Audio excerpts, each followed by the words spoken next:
ဆောင်းလုံရင်းနဲ့ဆိုင်တဲ့စကားပြော၅ကြောင်းကိုလေ့လာကြည့်ရအောင်今天的主要工作是什么今天的主要工作是什么主要ဆိုတဲ့အဓိပ္ပာယ်ကအဓိကဆိုတဲ့အဓိပ္ပာယ်ရပါတော့今天的主要工作是什么ဒီနေ့အဓိကလုပ်ကဘာလဲ地基要挖多深地基要挖多深地基ဆိုတဲ့အဓိပ္ပာယ်ကအုတ်မြစ်ကိုပြောရပါတော့挖ဆိုတာကတူးတယ်多深ဆိုတာဘယ်လောက်နဲ့လဲ地基要挖多深foundation ဘယ်လောက်အနက်ချရမှာလဲဆိုတဲ့အဓိပ္ပာယ်ရပါတော့今天谁负责浇筑混凝土今天谁负责浇筑混凝土负责ဆိုတဲ့အဓိပ္ပာယ်ကတာဝန်ယူတယ်浇筑ဆိုတာကလောင်းတယ်混凝土က concrete ပေါ့နော်今天谁负责浇筑混凝土ဒီနေ့ကြောက်လောင်းကိုဘယ်သူတာဝန်ယူလဲဆိုတဲ့အဓိပ္ပာယ်ရပါတော့你能帮我搬这些干净吗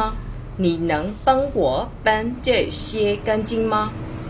搬ဆိုတာကပြောင်းရွှေ့ပေးရပေါ့နော်干净ဆိုတာတမဏိကိုပြောတာပေါ့နော်你能帮我搬这些干净吗